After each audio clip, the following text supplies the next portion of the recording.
Hello everyone, I hope आप लोगों की रिवीजन बहुत ही अच्छे तरीके से चल रही है।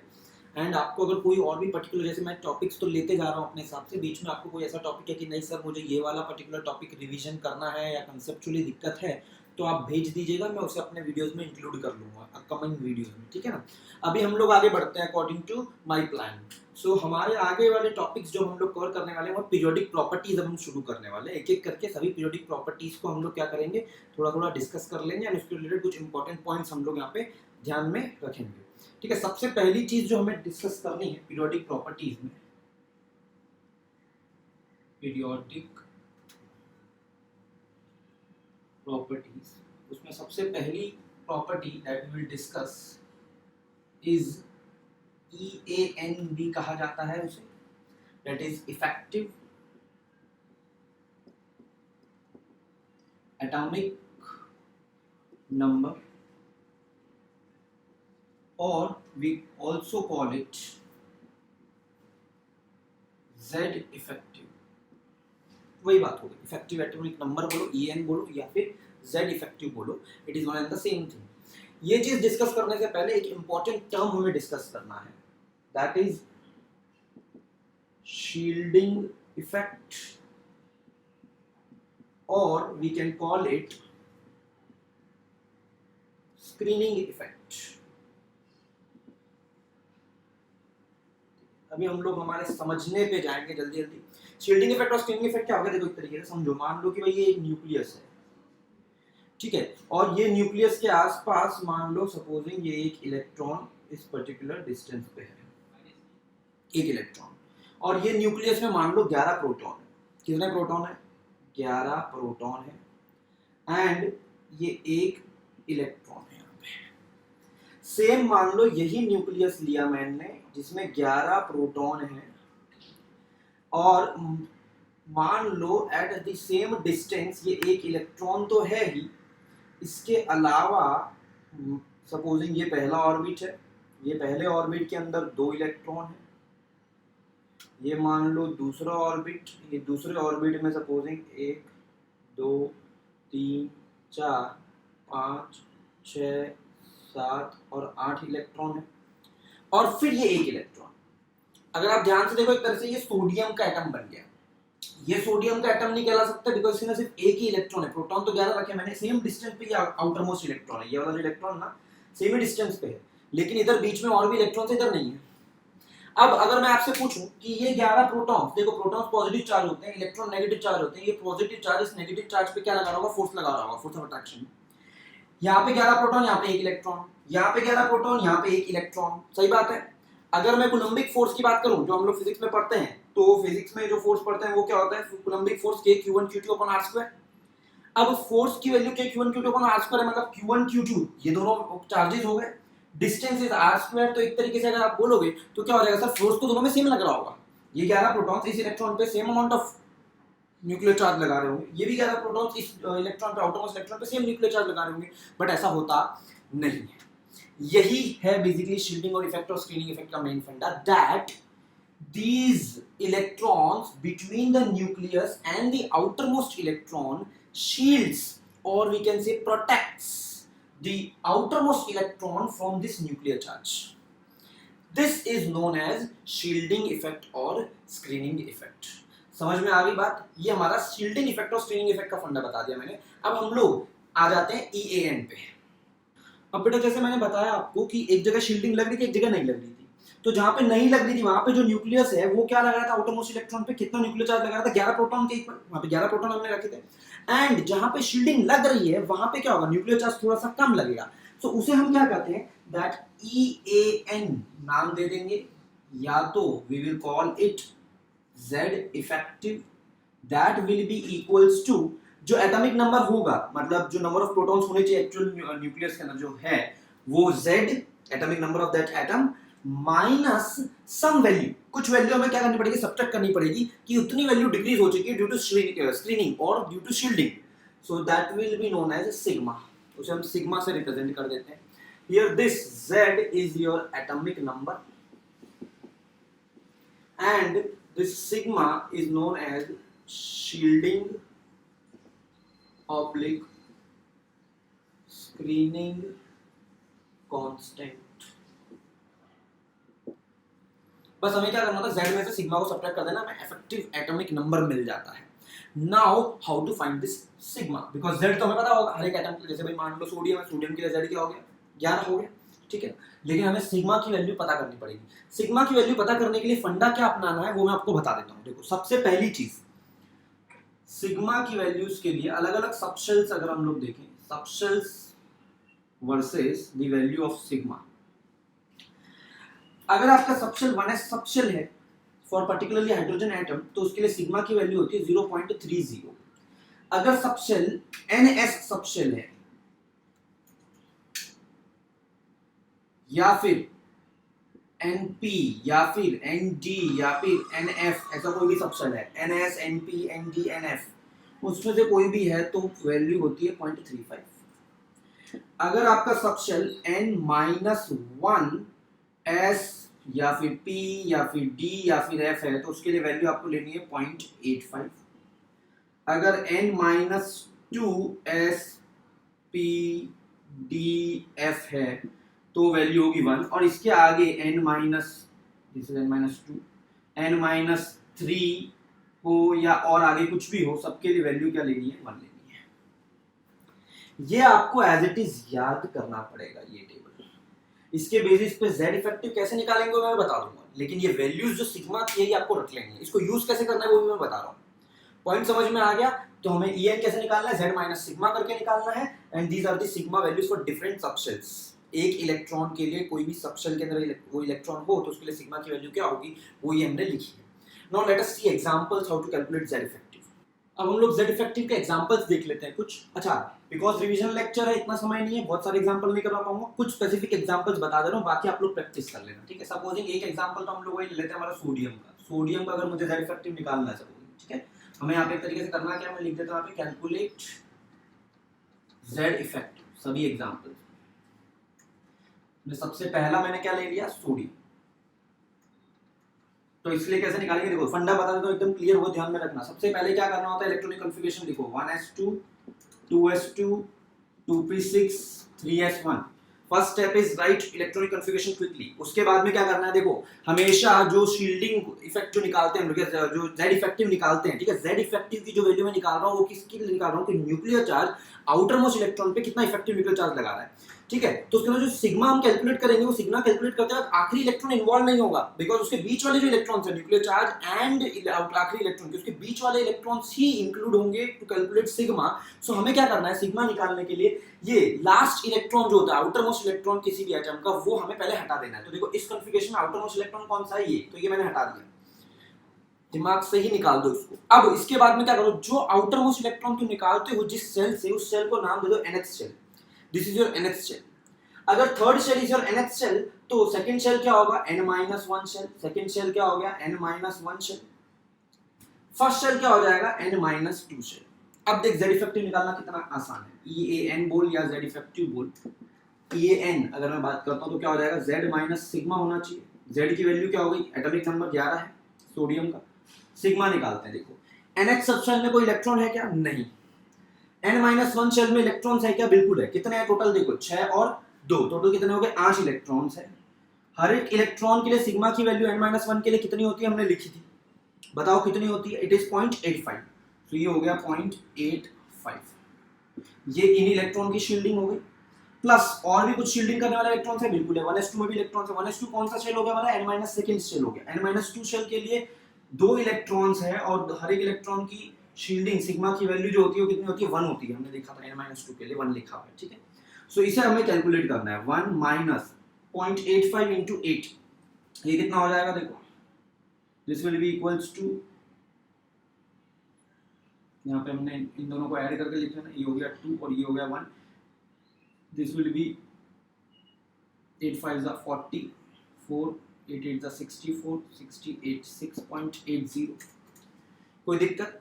Then this will be equals to 11 minus this is 8.8 which is equals to, ये आ जाएगा 2.2। Effective atomic number of sodium will come out to be 2.2। समझ में आई बात कैसे कैलकुलेट करना है? एक और एग्जांपल देख लेते हैं। अब एक और एग्जांपल देख लेते हैं हम लोग। एग्जांपल मान लो इस बार मैंने ले लिया chromium, atomic number 24, 1s2, 2s2, 2p6, 3s2, 3p6, 4s2, 3d4। सही है क्या कॉन्फ़िगरेशन? बिल्कुल सही नहीं है, ध्यान रखना है क्रोमियम का करेक्टेड कॉन्फ़िगरेशन क्या होता है, 4s1, 3d5 because of extra stability of half filled orbitals. Clear है ना?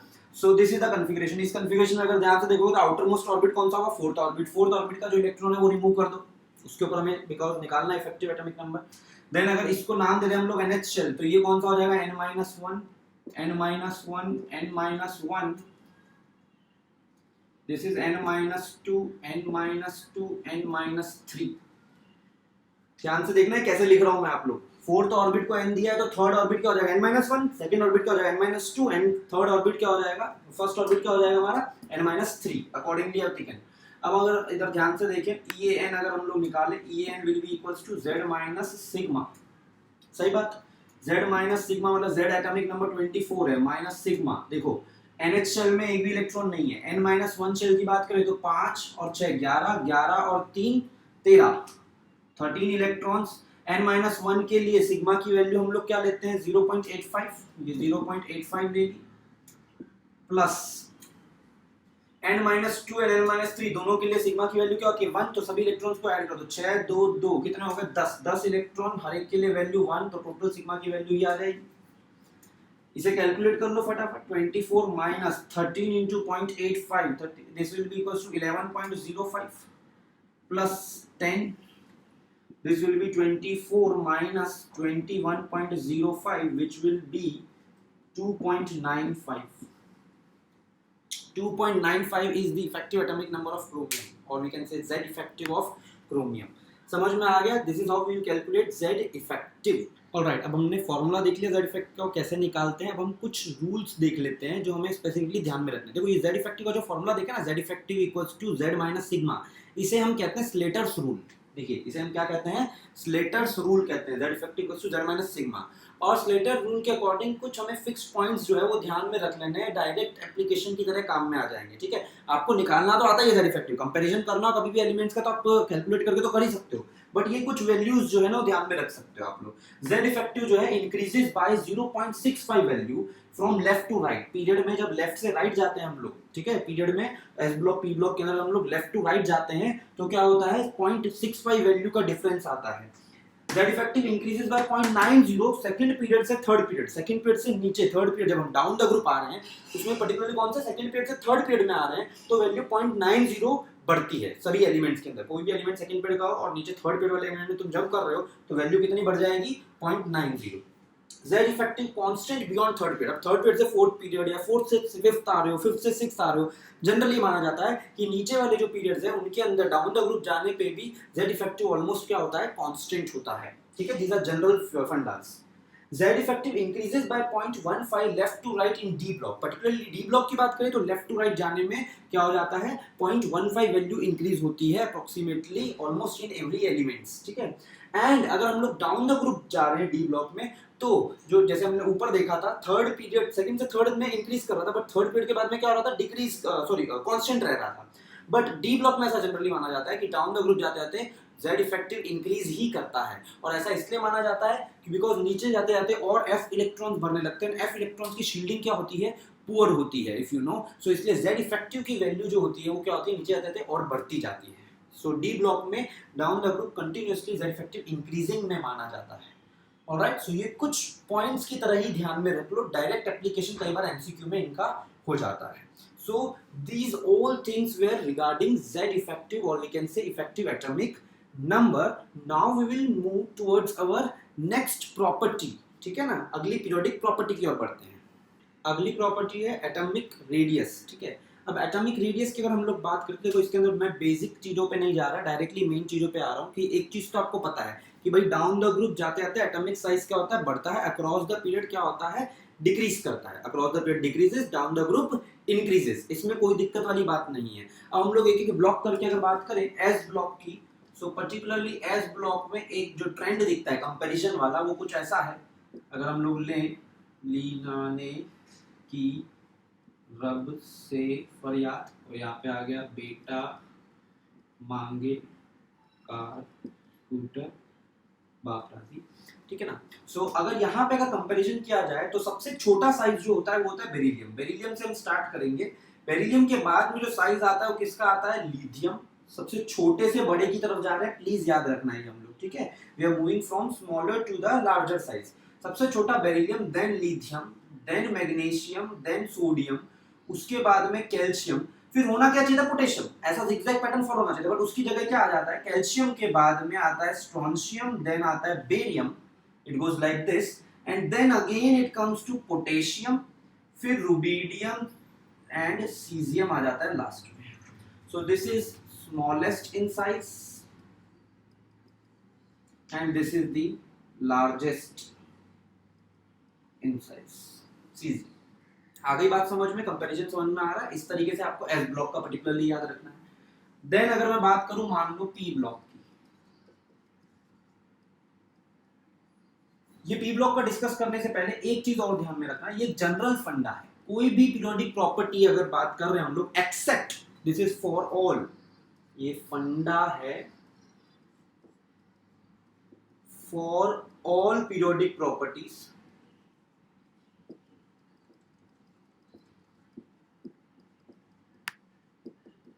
Accept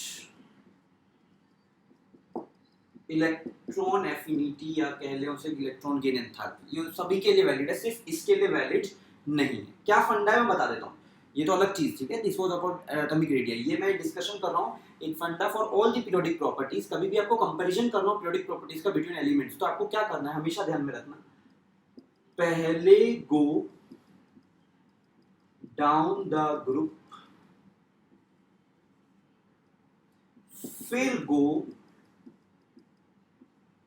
across the period. Always remember, comparison करना हो डिफरेंट ग्रुप्स, डिफरेंट पीरियड्स के एलिमेंट्स की प्रॉपर्टीज के बीच में, ये फंडा आपको हमेशा याद रखना है, पहले गो डाउन द ग्रुप, फिर गो अक्रॉस द पीरियड। इसे अप्लाई करके मैं बताऊंगा। एंड जो एक्सेप्शन है हमारा फॉर इलेक्ट्रॉन एफिनिटी, उसके अंदर पर्टिकुलरली ये चेंज हो जाएगा। उसमें क्या करना है, पहले go across the period,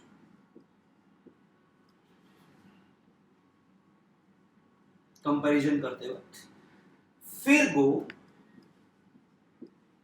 down the group.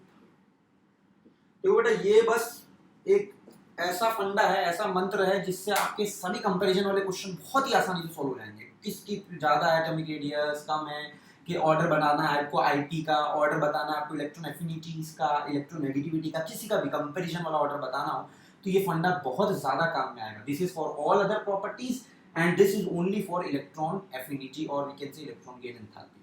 समझ में आ गई बात? ऑलराइट, अब हम लोग देखते हैं, ये तो हमारा जनरल फंडा हमने देख लिया।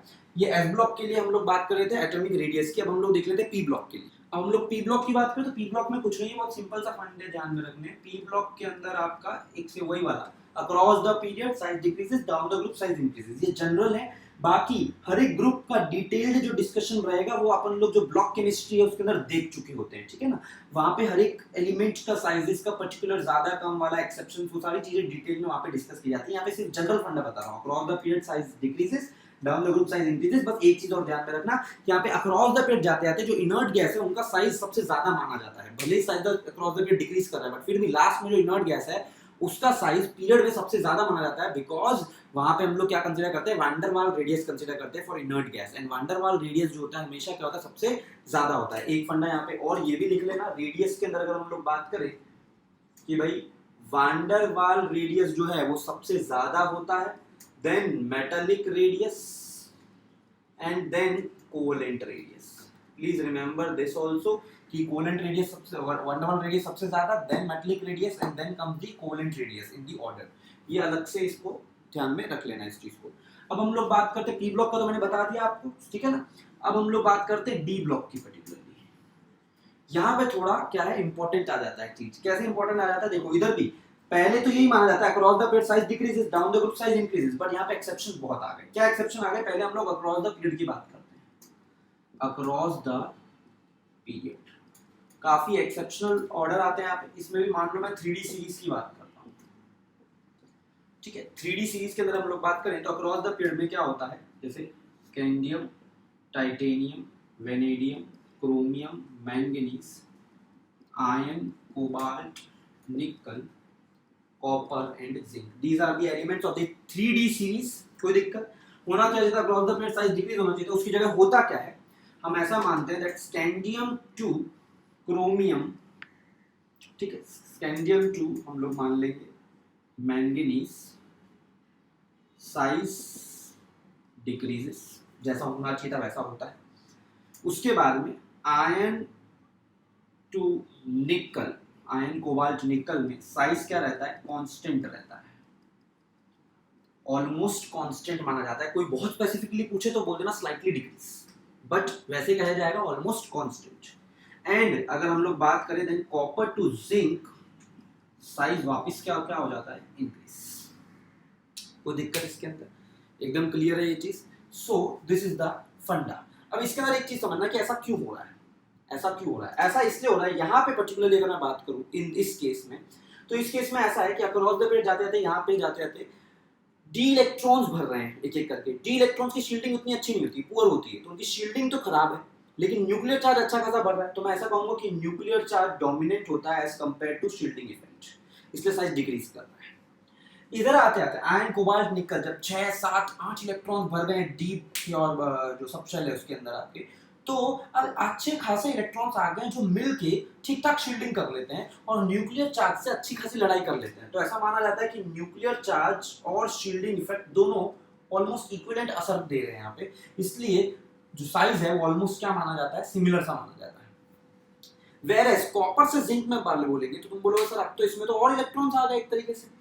सो और इलेक्ट्रॉन्स आ गए तो होगा क्या, और अच्छी शील्डिंग भी हो जाएगी और न्यूक्लियर चार्ज भी बढ़ रहा है, तो वापस वही वाला फंडा लगना चाहिए ऊपर वाला। पर ये यहाँ पे क्यों साइज इंक्रीज कर गया, यहाँ पे साइज इसलिए इंक्रीज कर गया बिकॉज अगर आप देखोगे कॉपर और जिंक दोनों के अंदर 3D10 कॉन्फ़िगरेशन आ गया है। 3D10 कॉन्फ़िगरेशन आने के कारण डी में जब 10 इलेक्ट्रॉन्स भर जाते हैं, फुलफिल हो जाता है डी ऑर्बिटल, उसके अंदर बेसिकली क्या आ जाते हैं, इलेक्ट्रॉन्स नजदीक नजदीक होने के कारण थोड़ा रिपल्जेंस के कारण साइज थोड़ा सा बढ़ जाता है और वो अपने आप को एक स्टेबल कॉन्फ़िगरेशन मतलब एक स्टेबिलिटी में ज़्यादा फॉर्म में लेके आ जाता है, जिससे उसको क्या है थोड़ा डिस्टेंस बढ़ाना पड़ता है। So size of the shell increases, size of the shell increases, यहाँ पे मैं क्या कहूँगा बिकॉज ऑफ रिपल्जेंस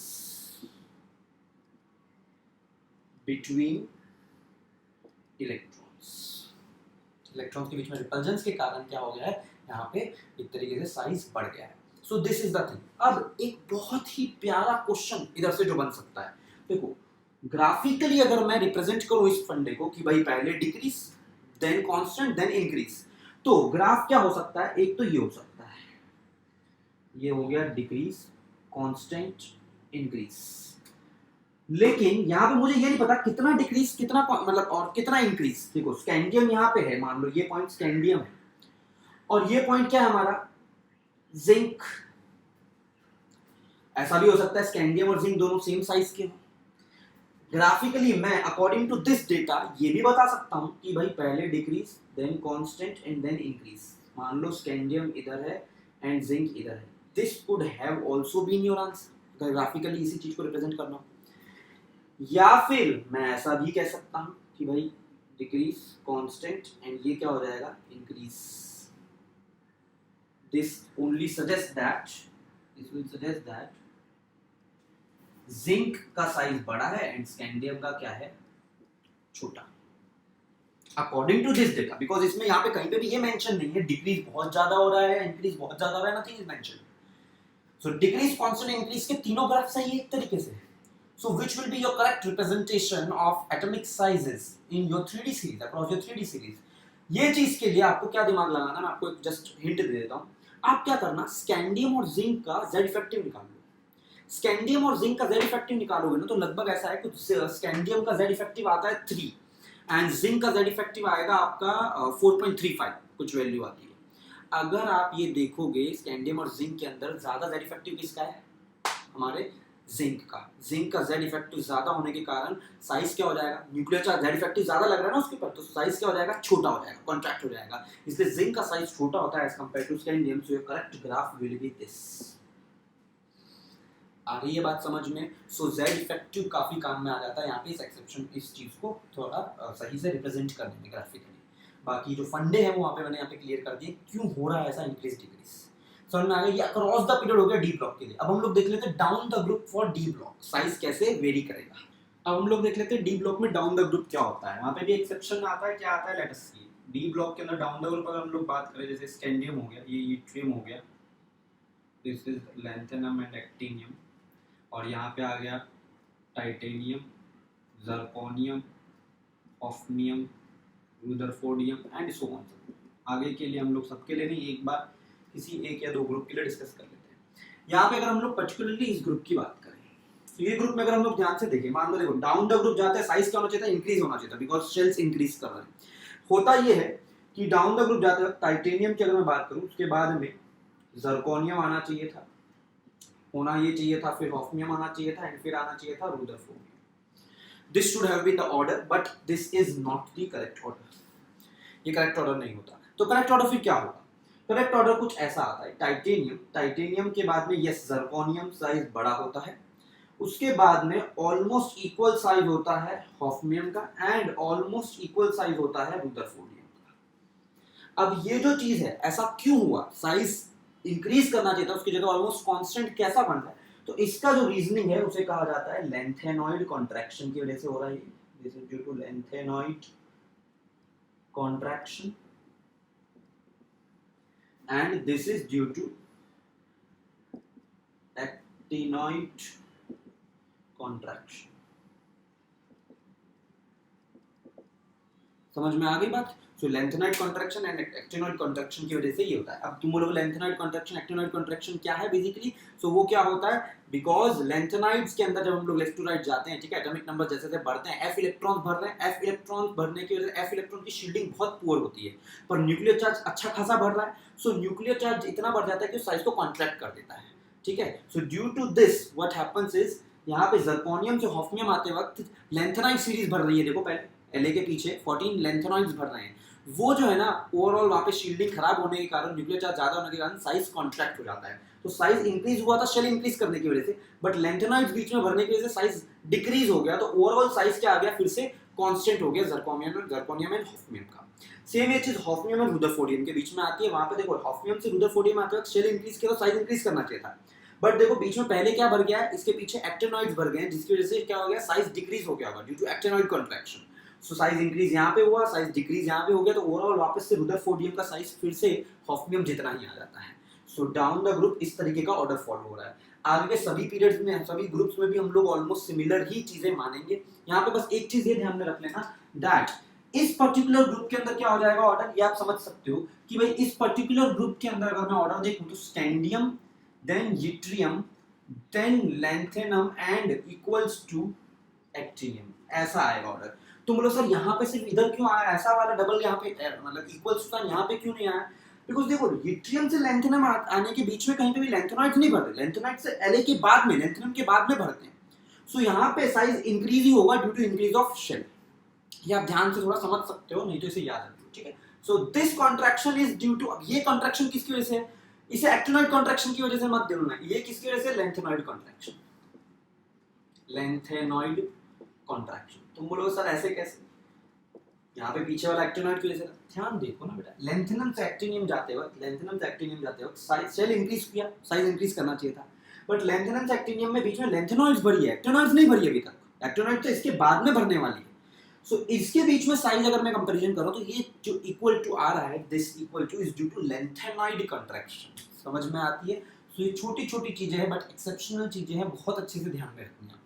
सो ये ओवरऑल हमने साइज के बारे में देखा। इसके बारे में देखो, साइज के अंदर इसके अलावा और बहुत सारी चीजें आती है बेटा, बहुत सारी चीजों के अंदर आयनिक साइजेस को भी डिस्कशन किया जाता है, आइसो इलेक्ट्रॉनिक स्पीसीज के साइजेस को कैसे कंपेयर करेंगे वो देखा जाता है। आइसो इलेक्ट्रॉनिक स्पीसीज मतलब सेम इलेक्ट्रॉन वाली स्पीसीज हो गई।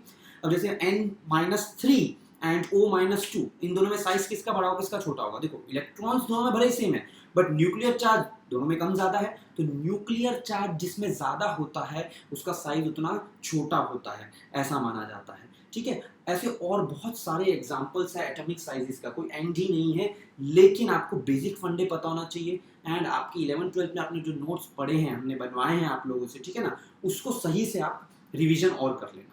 मैंने बेसिक कुछ पॉइंट्स यहाँ पे डिस्कस कर लिया related to atomic radius, atomic sizes, ठीक है ना। आज के लिए हम लोग यही रुकते हैं, हमारे अगले लेक्चर में हम लोग बाकी की पीरियोडिक प्रॉपर्टीज को क्विकली गो थ्रू करेंगे। And after this discussion last में जो लेक्चर होगा, आफ्टर द नेक्स्ट लेक्चर, ठीक है, अगले लेक्चर में हम लोग और पीरियोडिक प्रॉपर्टीज को कुछ डिस्कस कर लेंगे। उसके बाद में जो नेक्स्ट लेक्चर होगा ना, उसके अंदर सिर्फ हम लोग पर्टिकुलरली जेई एडवांस में, जेई मेंस में, नीट में पूछे गए कुछ अच्छे क्वेश्चंस को डिस्कस करेंगे, ताकि हमें फाइनली ये लगे कि यस, हमने जो चीजें पढ़ी है उससे हमसे क्वेश्चंस अच्छे से बन रहे हैं और एग्जाम लेवल के क्वेश्चंस बन रहे हैं। आगे बात समझ में? Alright, so keep studying, keep doing revision properly, चीजों को और अच्छे से डिटेल में पढ़ो, अपने नोट्स पे फोकस करो, आपने 2 साल जो भी रेफरेंस बुक सॉल्व करी है उस पे फोकस करो, एंड ये वीडियोस लेक्चर्स देखते जाओ, ठीक है ना बेटा। ये चीज आपको क्या करेगी, जब तक एग्जाम नहीं आ रही तब तक आपको उन चीजों से लिंक्ड रखेगी एंड कॉन्फिडेंस देके और आगे बढ़ाएगी, ठीक है ना। So keep working hard and all the best for your preparations.